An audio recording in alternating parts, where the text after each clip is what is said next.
J'ai 48 heures pour me décider si je dois me faire couper les pieds. On m'a dit non, vous avez 3 heures parce que vous devez nous confirmer ça à 17 heures. J'ai eu 3 heures avec mon conjoint pour pleurer, réfléchir, s'imaginer, se projeter. Mais c'est impossible en fait de se projeter. C'est une autre partie de soi qui prend les décisions. C'est assez étrange ce qui se passe dans ces moments-là. Je m'appelle Lucie, j'ai 42 ans et il y a 1 an, j'ai attrapé un paludisme sévère et j'ai été amputée des 2 pieds et des 2 mains.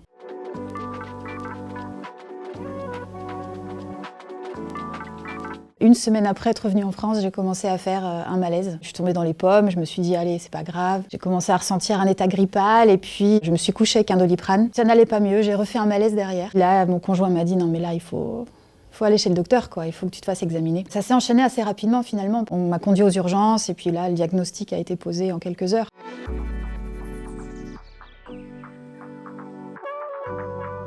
Je voyais les internes s'acharner sur mes bras pour essayer de me prélever du sang pour faire les tests, mais c'était compliqué parce que j'avais 6 de tension. Je pense que le sang était déjà en train de se retirer des pieds et des mains. On m'a rien dit du tout, on m'a juste dit on va vous monter en réanimation, madame. Je me suis dit quand même en réanimation, c'est bizarre. J'ai peut-être un Covid, j'ai de la fièvre et je me sens pas bien, mais c'est tout. Et c'est en arrivant en réanimation que j'ai entendu une personne transmettre mon dossier à une autre et puis dire bah c'est un palu sévère. Donc là, j'ai pas forcément réagi parce que le palu pour moi c'était comme une grippe en fait. J'avais pas conscience vraiment qu'on pouvait en mourir. Donc j'ai pas paniqué et j'ai demandé au médecin est-ce que c'est grave en fait, et on m'a dit oui c'est grave. J'ai dit d'accord, mais je vais pas mourir. Et on m'a dit bah en fait les reins sont touchés, le foie est touché, les poumons vont être touchés bientôt et si ça monte encore, ça monte au cerveau, c'est la mort. C'est comme ça qu'on m'a dit les choses. Mais je me rappelle avoir dit à mes enfants à ce soir. J'étais sûre de revenir le soir. Je tenais même pas ma tête quoi. Donc c'est mon conjoint qui m'a portée jusqu'à la voiture. J'avais très très froid en fait au niveau des pieds. Comme quand tu mets tes pieds dans la glace pendant longtemps, c'est pas juste froid, c'est que ça fait mal, on les sent plus, mais on sent que la douleur, là c'est ce qui se passait. Et j'avais 42 de fièvre. Les 2 premiers jours, on essayait de faire baisser la fièvre. Elle baissait pas, donc on mettait des poches de glace un peu sur tout le corps pour faire baisser la fièvre.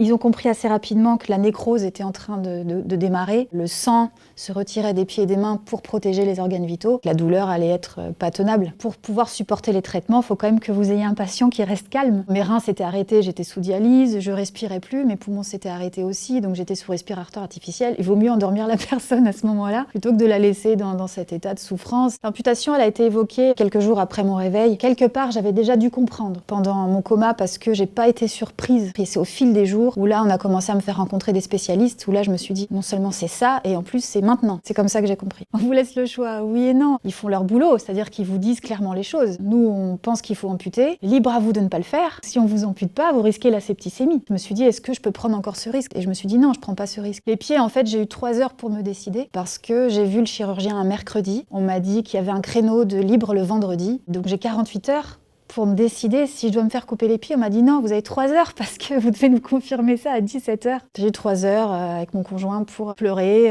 réfléchir, s'imaginer, se projeter. Mais c'est impossible en fait de se projeter. C'est une autre partie de soi qui prend les décisions. C'est assez étrange ce qui se passe dans ces moments-là. Alors le réveil, c'est un moment, je crois que ça restera un moment des plus forts de toute ma vie. C'était la première amputation. J'avais pas eu de temps pour réfléchir, j'avais pas eu de temps pour me préparer, mais de toute façon on peut jamais être prêt à ça. Avec mon conjoint, on s'était dit j'attends que tu viennes et puis on regarde ensemble, voir la nouvelle longueur de ses jambes. Et on a peur en fait de ça. Je suis arrivée donc dans ma chambre et ils avaient pris la précaution de mettre le lit par-dessus le pied de lit, de manière à ce qu'à mon réveil, je ne vois pas la nouvelle longueur de mes jambes sans le décider moi-même. J'ai trouvé ça très très délicat de leur part. À ce moment-là, il y a des infirmières qui arrivent dans la chambre pour vous donner le petit verre d'eau, la petite compote après l'opération. Et elles me disent mais vous êtes allongée, on va vous relever si vous voulez pour que vous puissiez boire un peu plus assise. Et je dis oui oui. Ça a été un choc sensoriel en fait. Ça n'a pas été un choc visuel parce que je voyais pas, mais j'ai senti que j'avais perdu quelque chose. Et là je me suis dit bon, tu peux attendre ton conjoint, oui. Mais en fait, c'est toi avec toi-même. Donc, je me suis dit, bon, bah, c'est parti. Maintenant que j'ai senti, maintenant je sais. Donc, je regarde. J'ai soulevé le drap, j'ai vu, j'ai dit, ok. Il y a des gens, des fois, qui demandent, mais ça fait quoi, en fait, de savoir qu'on va te couper les pieds? Ça fait ce qu'on imagine. Il y a un peu d'horreur là-dedans. Ça paraît inimaginable. C'est pas fini après. Il y a quand les enfants arrivent. Est-ce que je leur montre? Ou est-ce que je remets le drap au-dessus du lit? Est-ce que mes parents sont prêts?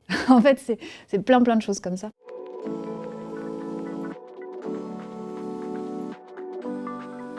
Ça s'est passé de la même manière, c'est-à-dire j'ai vu le spécialiste, il m'a dit j'ai un créneau demain si vous voulez. J'ai même pas hésité, j'étais lancée en fait, j'étais dedans. Le créneau qu'il m'a proposé c'était la veille de mon anniversaire, donc je me suis réveillée en salle de réveil le jour de mon anniversaire. Et je me suis dit bah voilà, je commence une nouvelle année de ma vie sans rien quoi, sans les pieds noirs, sans les mains noires. Ok, je suis amputée mais je suis clean. Après les amputations, je suis allée en rééducation, j'ai très vite cicatrisé. L'objectif c'est de vous mettre sur les prothèses, on vous remuscle. Parce que nous, maintenant, on marche avec nos cuisses. J'appelle ça des échasses parce qu'en fait, c'est exactement ça. J'ai pas l'impression d'avoir des jambes. Je suis pas reliée au sol comme avant. Je me faisais une joie du retour à la maison. C'était le retour à la vie normale parce que ça faisait quand même des mois que j'y étais plus. Même si j'avais dit à ce soir à mes enfants 6 mois avant, voilà, là, j'avais quand même hâte d'y être. Puis on a envie de retrouver un cocon un peu. Et là, c'est encore un autre choc. Le cocon, c'est plus le cocon du tout. C'est-à-dire qu'il y a rien qui est fait pour toi là-dedans. Les plans de travail sont pas à ta hauteur parce que les premiers week-ends où tu rentres, t'es en fauteuil roulant. T'as envie d'aller aux toilettes la nuit, faut monter sur le fauteuil. Ton chez-toi, il devient étranger. Et quelque part, quand tu rentres au centre de rééducation après ton week-end, c'est presque un soulagement parce qu'au moins, les choses sont adaptées. Et donc après, il y a ce grand travail de gain d'autonomie où jour après jour, il faut réapprendre à tout faire. Parce que je dis de temps en temps, pour bien expliquer, en ce qui me concerne, que je fais comme avant, c'est respirer, parler, dormir. Dans ma vie d'avant, 1 an avant le PALU, j'avais arrêté mon travail. J'ai été responsable export Asie-Afrique, donc je voyageais beaucoup. Ça faisait plus de sens pour moi et j'ai pris la bonne décision d'arrêter. Je me suis consacrée avec